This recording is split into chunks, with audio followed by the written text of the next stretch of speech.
Gentleman yields back. The chair recognizes Mr. Magaziner for 5 minutes of questioning. Thank you, Chairman. Donald Trump said he would focus on deporting criminals and people with removal orders, but that is not what his administration has been doing. Instead, the Trump administration has been going after innocent, hardworking people who have committed no crimes, including children, including U.S. citizens, children, grandparents, veterans, students who express unpopular political opinions, and yes, even United States citizens. The latest data from Donald Trump's Department of Homeland Security, their own data, shows that more than 70% of those in ICE detention have no criminal convictions. They are locking people up who have tried immigrating to the United States the legal way, who presented themselves at ports of entry and asked for asylum. People like Andrew Hernandez Romero, a gay makeup artist from Venezuela, who came to the United States seeking asylum. Listen to this. He did not enter the country illegally. He presented himself at a port of entry near San Diego, tried to do it the legal way. And what did the Trump administration do? They put him on a plane to El Salvador, to a prison where he is still today. He has never been convicted of any crimes. He did not even enter the United States illegally. We have been asking the administration, can you give us a proof of life? Can you let us know that he's still alive? And they refused to do so.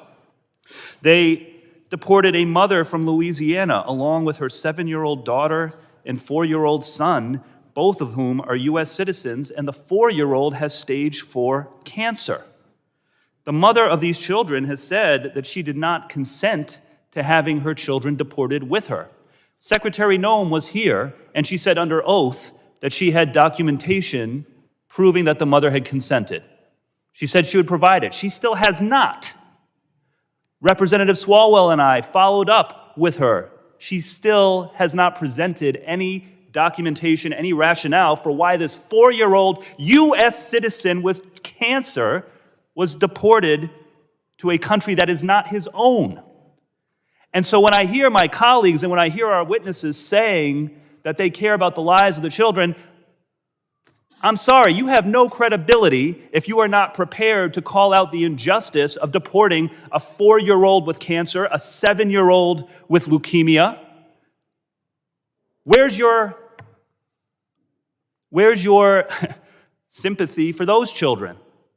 No, Donald Trump gets a free pass, always, no matter what he does from this crowd. That's how we know that what we're hearing is political today, not a real concern for the children who have been caught up in all of this. There's more.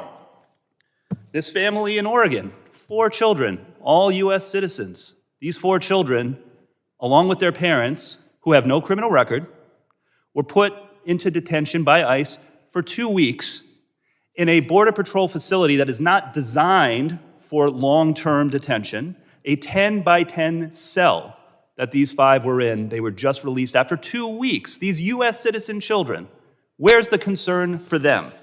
We know why this is happening.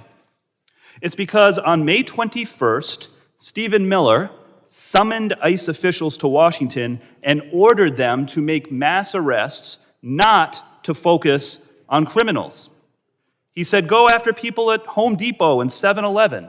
Because again, unlike what President Trump promised that they were going to go after the worst of the worst, Stephen Miller, who apparently is calling the shots, ordered ICE to round up everybody, regardless of whether they are hardened criminals or not. Please, someone tell me, what threat to our country do these children pose? Or their parents who have lived here and worked here for years and committed no crimes in the country? Is this the worst of the worst? Of course not.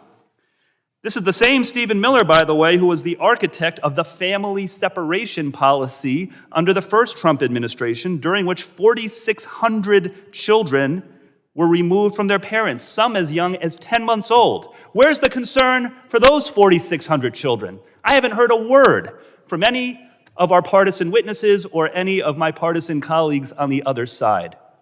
You lose your credibility when you refuse to acknowledge the humanity of those 4,600 children who were separated purposefully from their families by the first Trump administration, or the children who are being unlawfully detained and deported today. I'll leave you with this. Pope Leo His Holiness posted on X about the Trump administration deporting people to El Salvador. He said, quote, "Do you not see the suffering? Is your conscience not disturbed? How can you stay quiet?" This is not what the American people want.